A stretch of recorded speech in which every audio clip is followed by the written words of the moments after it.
Gerardo Ramos, Ramos Cutz, the Barber Republic, UP City, California, with Efren.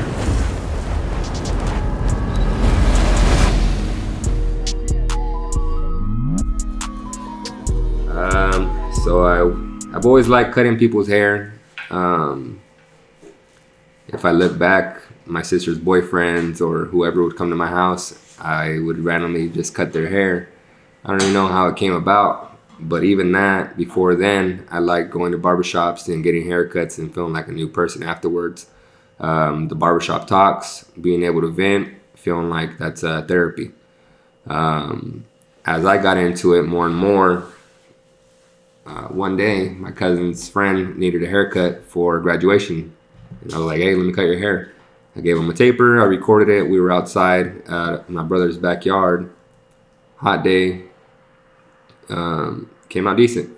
After that day, I was consistent with my work every day, whether it be 4 a.m. because I was working, nights at Clark Pacific in Woodland. So then I was working at 11 at night, 1 a.m. until about 11. And then I'd be cutting hair in the locker rooms there. And every day I was consistent, more consistent. And at the time I was single and I was taking care of my daughter, Talia. And anything I made was to provide for her. It helped me with food, with toys, because my job was paying for my bills. And then every day I was consistent. I started investing in myself, buying more clippers, trying to do more haircuts, and watching YouTube, going to barbershops on my lunch breaks. And it led me to where I am now. I quit that job doing precast concrete, and I started doing concrete and asphalt in Sacramento. And there I started cutting on the job sites. I started cutting supervisors, and then I got my income tax return. And I took a chance on myself. I enrolled into barber school, it's an apprentice program, TNN apprentice program out of Woodland. And I started working in Gridley. And I worked there for 6 months, about 6 months or so. And I couldn't pass it up because my daughter and my family are all here in Yuba City. I'm able to pick up my daughter every day from school and take her to my mother-in-law's and then go back to work, or bring her here with me after getting Dairy Queen. That's her favorite. Yeah.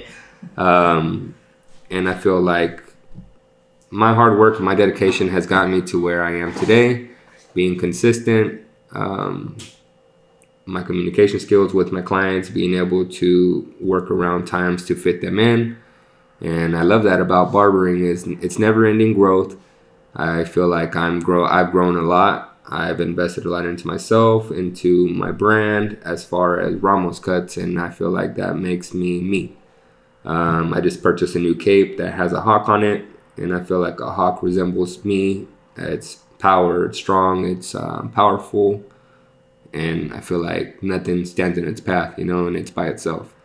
So I'm thankful for every day, for my opportunity of growing as a barber, my clients for keeping me busy, and if it wasn't for my clients, I wouldn't be where I am today. So I like that about barbering.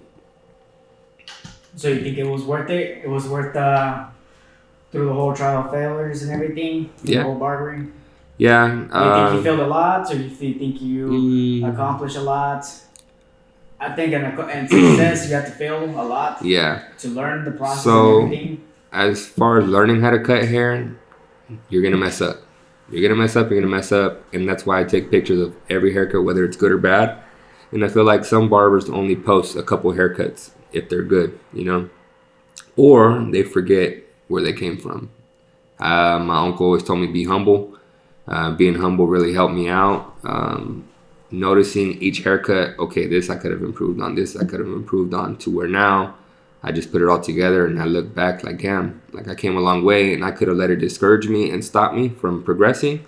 But I use it as a motivation to keep going, and I could look back like, damn, I made it this far.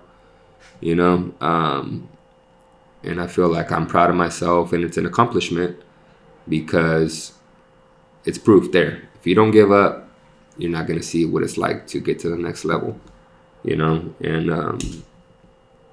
there's times where I would compare myself to other barbers. I'm not this good, or I'm not that good. But then I told myself, just like that last video too, you took a picture of me, and I realized I'm my own competition. I block everything out. People are gonna talk, but end of the day, I'm focused on my family. I'm focused on getting better. I'm focused on my clients because nobody else's opinion is gonna matter. They're not paying my bills. They're not purchasing my clippers. They're not here doing the work. I'm putting in the work, whether it be coming in at 5 in the morning, staying till 9 o'clock at night, and your hard work for yourself always proves and shows off. So that's what I always noticed from a lot of barbers. They always try to have the perfect picture, the perfect everything. Do you think it's that would be good or a bad situation from your perspective? I feel like it can be bad because everybody has flaws. Everybody has flaws, and you want somebody to see you genuine. They want you as you are. If you pull a front, you act a certain way, and you treat everybody differently, they're gonna be like, "What the hell?" Because I've seen some barbers that they'll act a certain way towards this person or even myself, to where it's like, why don't you treat everybody the same? To where people see me as me. If they need to cry, I'm willing to vent and open up to them. Laugh, we could laugh. You're serious, you don't want to talk, okay, that's fine. But I'm still going to be me. I'm going to treat you the same, and I'm going to give you hospitality and my respect, and have a good day. So you treat everybody the same. Doesn't matter if one's a millionaire, a billionaire, and one's another person barely making it. Yeah, because I feel like I came from the struggle. I've been through a lot. I lived in the hood, to where not a lot of people know my background. And I feel like things that I've been through in my life have made me me. It, I've been through a lot, and before I couldn't talk to my dad without being sensitive. And now it's just like I talk to him as a man. I'm a dad, and I understand. I put myself in his shoes, regardless of any situation. And it's like, okay, I'm proud of you and how far you've come. Here's my perspective of things. I'm glad that we've been able to talk about certain things. And it's an eye-opener, to be able to see perspective of my brothers, my mom, my sisters, my dad. And I feel like all of that helps me as a man. It helps me as a barber. And a different outlook on everything in general. And I can relate to my clients, whether it be broke, because I've been broke before. Having money, I'm okay. I'm not struggling. I mean, everybody has their struggles, but my hard work is helping me out. And I always encourage somebody, don't get down. And my Uncle Sleepy, he told me, don't let nobody get you down. Always keep your head up. And I was in 4th grade. I was like 8 years old. He wrote that in my yearbook. And I still think about that. Or something my dad told me when I was like 6th grade. Don't talk about it, be about it. And I'm trying to apply myself more and just believing in myself and going all in. So you think that that those type of experience has improved your mentality situation, even though you went through some struggles, hardships, bad influences, let's say an example. Did that kind of made you who you are right now? Yeah, I feel like seeing bad things in my life have shown me, okay, if I do this, this is the outcome of it. You're going to mess up, Let me try to go left when everybody else is going right, because if I'm a follower, I'm going to fail. If I'm a leader, I'm leading my own way. And that's how I've always looked at life. Gangs, anything, I want to be me. I've been around all that to where there's a bigger picture for me. If somebody else doesn't want to see it and I'm trying to help somebody out and tell them, hey, don't do this or don't do that, it's up to you whether you're going to take my advice or not. But my intentions are good, and I never want to see somebody throw their lives away. So I just feel as a man and as a barber, as a mentor, whatever people look at me as, is I want a better outcome for everybody, not just myself. So do you think that all those experiences has made you feel like, I want to motivate, I want to inspire other people, I want to give them advice, if they take my advice? Yeah. In high school, I had a mentoring program called Boys and Mentors, and I came up with that. One day, it was an all men's class, and I opened up to all of them, and I even had my dad go to one of my meetings, and a guy told my dad, oh, I used to hate Gerardo, but now I love him. Why? I feel like I didn't show no weaknesses. I was me. I was honest. I told people my experiences. They told me theirs. It was a class that had sureños, norteños, blacks, whites, and I feel like because of me speaking up, everybody became one. We became family. Everybody cried. Everybody laughed, and I feel like that's something that I always carry with me, because people say you have a voice. People want to be heard, and I feel like when I speak to somebody, I'm listening. I'm not listening to give a response. People kind of tend to block people out so they can just give a response, But I actually want to show somebody I'm listening, that you're heard, and then I'm going to talk to you instead of just cutting you off and like, oh, this and this and that. You know what I mean? So that's the way I look at things. So how'd you started that program and how'd you get people unified like that? Like, do you feel like it was a hard impact, or was it pretty tough for your situation? Because you mentioned that, yeah, they got emotional, they felt, let's just say maybe they got disconnected with their family or something like that. Mm-hmm. Do you feel like you had that connection with them too? Yeah, I feel like because of similar things that I've been through, and at that time we moved to Olivehurst, and we were still going through hard times, and a lot of them, their dads had passed away, or their dad wasn't in the picture. And those are things I could relate. Family members on drugs, people in gangs, to where they're like, oh shit, you're going through that too. To where they felt, okay, I could trust you, because you can relate to me. Because if you talk to somebody that doesn't know what that feels like, they're just going to judge you. And you're not going to want to open up to them. And I feel like them opening up to me and me opening up without hesitation and not holding back, it brought everybody to a whole another level. And every Friday we had group meetings, just all boys class, and you figure all the testosterone, everybody just different lives, you know what I mean? You feel like they're gonna bump heads, but every day we hugged each other. Until this day, people still talk and bring up those classes because it made an impact on everybody, even myself. That's good. Do you think you can do that again in this type of platform, on like social media? Or maybe a connection of YouTube or something like that, where you're ever planning to get somebody connected like that again, like a community base? Doesn't have to be like a hardship, but more of a community base of people now. Yeah, I would want to. Whether if it's somebody wanting to learn how to become a barber, because there has been times where people will ask me for advice. I'm not the best barber, but I am a barber, and I can say that now. I'm going through school. I'm gonna get my license. To where before I was like, it was my hobby. Now I'm invested. I'm a barber. I try to help people as much as I can. And I feel like even if somebody needs advice or somebody needs a hug, I want to be able to have people trust me. Hey, Gerardo, hey, can you help me? Or do you have advice for this? Or even like how you're saying a community, that would be cool. Because there's been times where I offered being a mentor to Yuba Gardens middle school, like elementary, middle school in Olivehurst, and kids were like, wow, like, can you come back? Like, and when one day I was speaking in there to like 6th graders, and one kid was trying to bully another kid. I'm like, how would you feel if somebody were to do that to you? I said, that kid doesn't deserve that. That kid doesn't deserve that, and he did nothing to you, and you're making him cry over what? For nothing? Because you're probably not happy at home and you're going through some things. Like, it's okay. Let's talk about it. Because if I'm able to help you, it's going to prevent you from bullying somebody else and taking your anger and sadness out on somebody else, because they don't deserve that.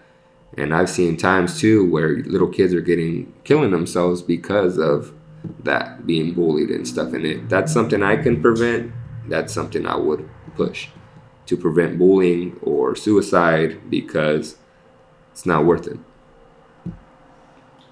Yeah, it's pretty understandable. I've noticed the suicidals, the bullying has grown. Well, now it has lowered a lot. But I know there was a high point, a high peak, and a lot of people were doing that.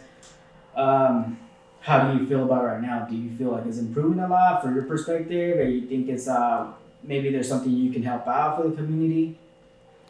I definitely feel like with this platform, because I don't see a lot of people out there trying to, I mean, there are suicide awareness things like that or bullying, but who's really pushing it, you know? And if I can push it, why not? You know, because I have younger siblings, I have younger daughters, and there's times where my daughter is being bullied or is trying to pick on somebody, and I'm like, no. Like, I don't want my kids to ever hurt somebody. I don't want them to be hurt, because as a dad, obviously you're going to react. As a family man, you're going to protect your family. So if I can, I'm going to game my daughter up on self-defense if somebody messes with you. But I want her to respect everybody and not like stoop down to that level, you know? So I think probably from this point on, even just talking about it motivates me to make a change. That's good. What type of change you plan to do? What do you think is gonna improve you?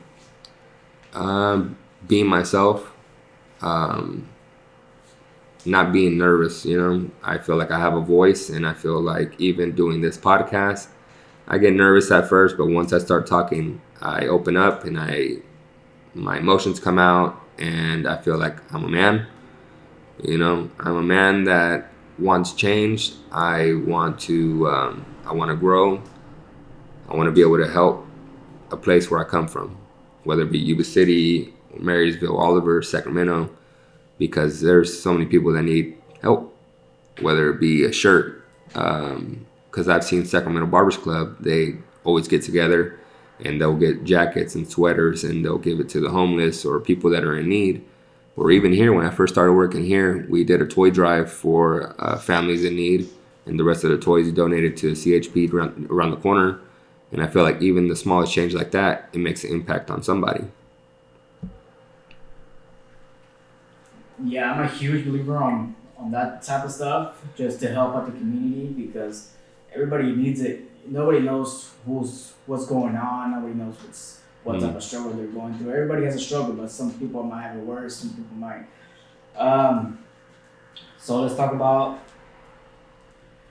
your goals right now for your barber and tips that you can provide. What tips would you provide for a starting barber? Well, let's just say an example. Would you train somebody or educate somebody that wants to be a barber, even though they're in the hood area?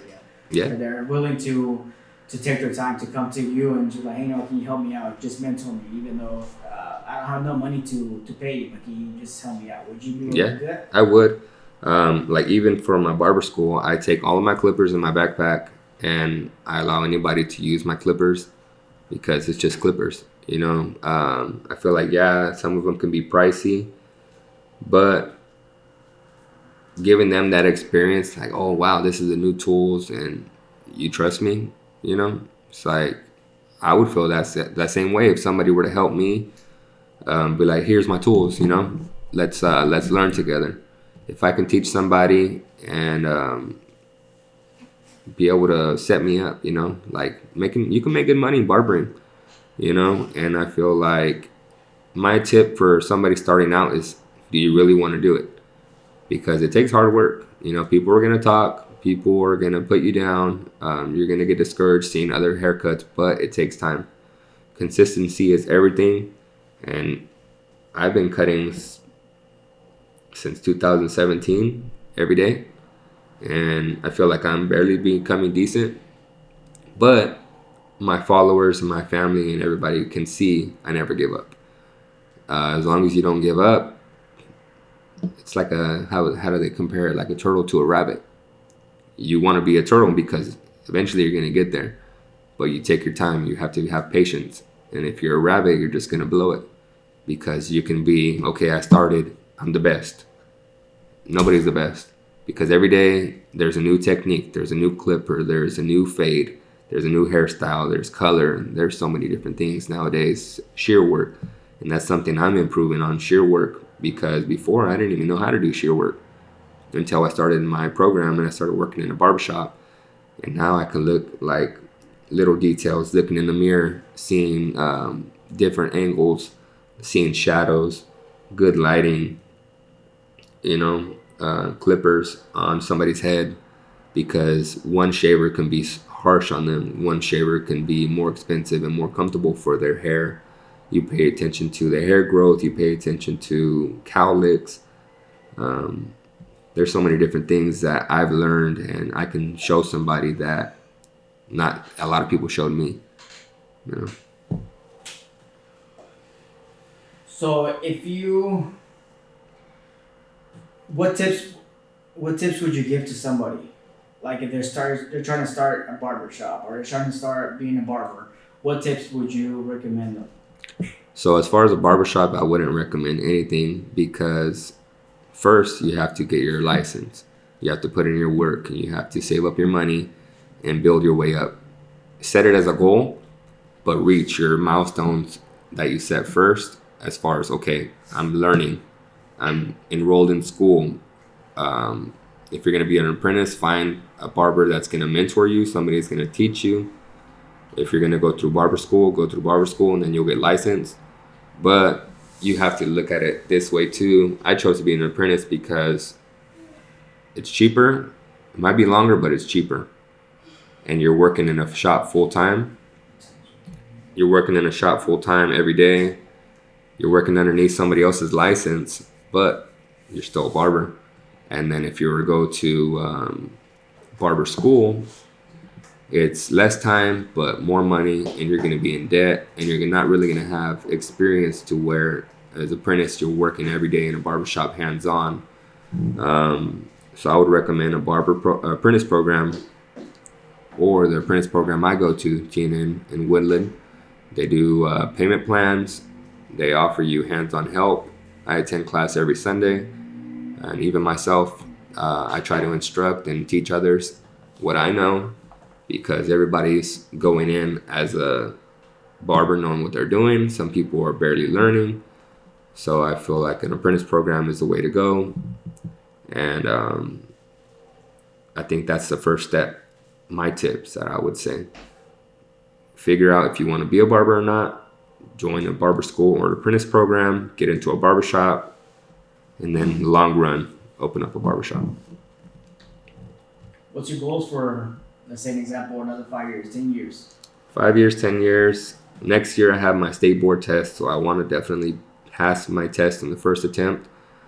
And I possibly would want to open up a barbershop or a private suite so where I can have a more one-on-one with my clients, because I feel like sometimes I have clients that want to vent and they feel like not uncomfortable, but like iffy about it because they don't want nobody else hearing their story or their business, you know, to where like how I have my station, I have it to where it feels like it's me, you know, it's clean, organized, spacious. And once my clients sit in my chair, I want them to feel like nothing else matters, you know, and I want them to be able to trust me and be comfortable enough to talk to me. And I've thought about that a lot, whether I'm going to have a barbershop and have people working for me and be able to help them out, or if I'm going to do a private suite for a little bit and then go from there. And then just have more time with my kids. Because I feel like right now I'm investing a lot of time into the craft because I'm trying to still build my clientele. I have about almost 80 new clients since I've moved to Yuba City from Gridley, which is good, but I know I'm going to get busier and busier. And then I see people up their prices a lot because they're so booked up, you know. And I'm averaging, slow day, it can be 4 haircuts. And some people get down about it, you know. Busy day, almost 20 haircuts, and that's the happiest day of my life, you know. But you have to be humble, and you have to save your money. And that's another thing for barbers too. Save your money, because what if one day you're busy, the next day you're slow, and you have no money? You know, I at least want to keep my tips so I can have change for my next haircut, you know, or have to go to the bank and get change. What's a tip that you recommend for a barber to market? How can they market themselves? How can they'll be able to provide more value to the quality of work? Because I know you're in a starting phase right now, still marketing. But what's your progress right now? What have you done so far, and what is working for you and what's not working for you? So I feel like for myself, I'm different than other barbers. I take a picture and I post a picture of every haircut that I've done, even if there's things I know I could have improved on. And I feel like Instagram, things like that, people get tired of seeing haircut, haircut, haircut, haircut. So lately, I have videos Efren has done for me that I really take pride in because he's capturing my hard work and my love for the craft. And I feel like showing that to my followers is gonna grab their attention in a different way. And I feel like even advertising a clipper, a razor blade, this cleaning brand from my barber chair, showing support to other people and them showing support into me, sending me products, even that's gonna grab attention and help me get ahead. And people are gonna be like, okay, Ramos is using this, Ramos is using that. And that's gonna market myself. It's gonna market my brand, their brand, and people are gonna realize, okay, yeah, he might be posting, but he's pushing himself. He's pushing himself to the next level, and I'm not looking back. The way I look at things, it's like it's a tunnel vision. My eyes are straight ahead, and nothing else matters. And that's something I always told myself. It's like, yeah, there might be a boulder in my path or a rock slide or something. You know what I mean? There's going to be something, an obstacle in your way, but you have to find your way to get around it. If you just sit there at a roadblock, you're not going to go nowhere. But if you burst through it and drive through or over it, there's no stopping you.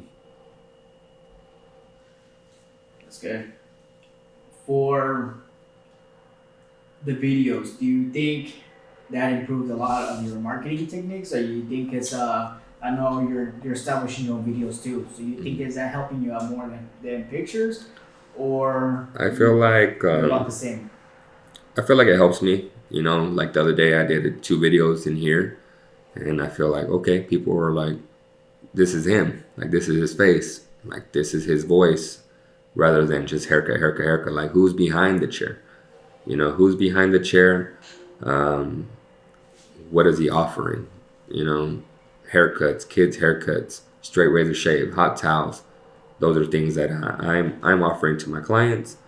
My hours, telling people I'm willing to come in early, stay late to fit them in, because I know what it's like. I did construction to where it was hard to get a haircut, where it's hard to get time with my kids and trying to balance my life at home. So I feel like videos definitely have been helping me out and have been motivating me to do more. Because if I'm just posting haircuts, nobody's gonna know me. Nobody's gonna know my story. Nobody's gonna know where I came from. My bio says Yuba City Barber, but what's behind it? I'm from Yuba City. This is my hometown, and I want to be able to be a good barber in my hometown and give back to the community of Yuba City. So you want to provide more value to your city. You want to give more. You want to give more to your city. Yeah, I want to give more to my city. Do more for myself. Not beat myself up, because you can any job you do, you're gonna beat yourself up. I was doing concrete and killing myself and come home and cut hair still in the garage or at work. But I want to be able to cut sheriffs. I want to be able to cut the homeless. I want to be able to cut kids, every race. I don't judge nobody, and I want everybody to come in my chair and feel good, feel fresh, feel relieved, and walk out like, damn, I went to Ramos Cutz. Would you ever do like a community based to cut the homeless? Yeah, and that's something I have done before. I did one when I first started out in Marysville. Joe Lujan told me about, I think it was like a church that ran it. They had people washing people's hair, giving out clothes. I did haircuts, and I have that documented on my Instagram. I have pictures of that. And there's a guy downtown, James Brown. I cut his hair in Sacramento downtown while I was on lunch. I told him, hey, you're going to be here tomorrow. He was there, and I told him, I'll cut your hair. Good conversation. told me he's okay, that he has somewhere he lives. But being able to have somebody be like, oh, I went to Ramos Cuzt, or I had a Ramos Cuzt, check me out, look at my hair. It's rewarding, and I have offered to the Sacramento Barbers Club as well. When they do the give backs, I want to be able to cut hair or give a shirt, give a sweater. And there's times, even just me in general, I remember a long time ago, I went to Tokyo Steakhouse with my friends, and there was a homeless guy, and he had no shirt on. I made them stop the car. We gave them our food. I put my sweater, a nice sweater. I liked it, And some people were hesitant, like, oh, this is my favorite sweater. But it was like, nah, this guy is shirtless in the middle of the night. I helped him put it on, and just have a good night. You don't have to document all those things. If it's genuine and you mean it, it's going to make an impact. Whether it's on you or on them, the smallest things matter. That's good. I believe a lot of people try to document everything, but I don't think it should be like that. It should be more like from your part. Yeah. I feel like it's nice, I feel like there's times where I felt like I wanted to document everything that I've done for people. But even if it's quick dollar, and people are like, why'd you give them money? Whether they're going to buy drugs or they're going to buy food or they're going to do something, as long as I know they're happy in that moment, it is what it is, because, I've seen people on drugs, and I don't want to provide for that, but who am I to judge them? How would they say it? Like a hypocrite, if I'm saying, oh, here's some money, but don't buy drugs, don't buy food, it's like, if you're giving them the money, they can do whatever they want with it. It's their life. Same thing. If I was down and I needed some money, what am I going to do? Like for them, they can buy drugs to fill their emptiness. For me, I can buy a burger to fill my kids' mouths. I can purchase barber supplies to help me make more money, invest in myself. There's different perspectives that I can see, like go this way, go that way, go straight ahead, but I have to be level-minded and just go on. Here's another day. And that's another thing too. My brother Ray said it's a blessed given another, what does he say? Blessed given another opportunity to breathe. And I feel like I'm alive. I have clothes on my body. I'm alive. That's my biggest thing. I'm able to wake up, and that's a blessing. Yeah, sometimes you take it as granted. A lot of things. Mm-hmm. As a young entrepreneur and barber, would you try to start this sooner, or you think it came out of your time? I could have started it sooner, but I don't know. I feel like I did it at a good time. It's been a couple years, and I wouldn't change a thing. Some people are like, oh, I wish I could have done this sooner or whatever, but I feel like barbering built my confidence to where I quit a 9-to-5. I quit being just an employee, because as a barber, you're self-employed. I make my own hours. Obviously, I'm working in this barbershop. I have to apply myself. I don't want to just take days off. I respect the barbershop. I respect the owner. I respect myself to where I'm here day in, day out. My days off, I have barber school, and I spend time with my kids. I take care of my youngest one the whole day, and then I pick up my oldest one from school.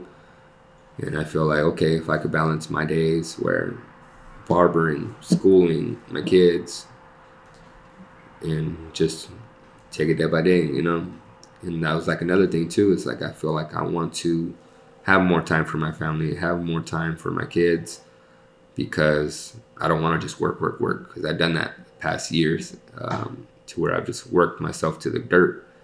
And all I want to do is sleep when I get home. Like I want to have energy still. I want to be able to take my kids out, have fun. I don't want to just be moping around, tired and drained. And there's times too where I'm a barber, but I don't even have a haircut. I'm giving everybody else haircuts, and I'm here day in, day out, and it's like, hey, can you cut my hair? Oh, I'm booked.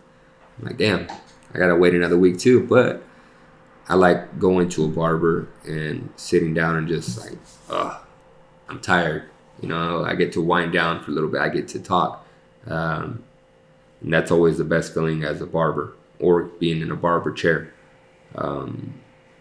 You feel good, you look good, and you just feel like, okay, what's next for me to conquer? That's good.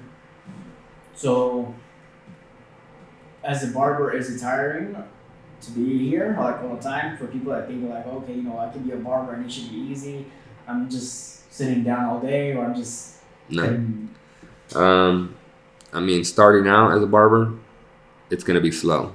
There's times where I'm sitting down in the barber chair, or I'm doing homework, or disinfecting my area, deep cleaning, or cleaning the shop, or looking for things that I can put up on these walls to help out somebody else. I don't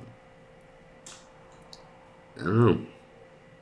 Like, I feel like I'm on my feet. When it's busy, I don't get a break. I don't get to eat. You have to manage your time good, because my lunchtime is when I pick up my daughter from school at 2:45, or minimum days at 1:30. I'll take her to get food, and sometimes I won't even eat because I'm just trying to make sure she's good. And if somebody brings something, I'll snack real quick, drink a soda, drink some water, have a Gatorade, just to have something in my body, and then boom, it's go time. People are like, oh, are you sure you can take me? Come on, let's go. I don't like turning anybody away. And that's another thing for upcoming barbers. Take every haircut. Come in early, stay late, put in the work, and it's going to pay off, because people are going to be like, okay, he was there on time. He took me in when he didn't have to, and that's what I want to be known for, is he takes care of everybody.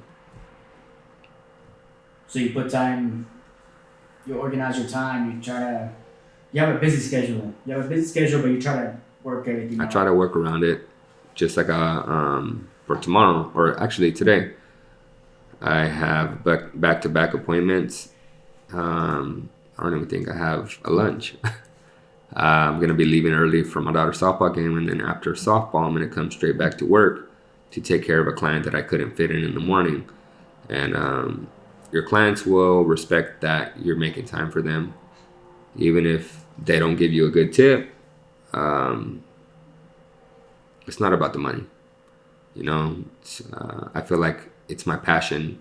My passion is worth more than profit, because what if the next client gives you $100 and this last client only gave $20?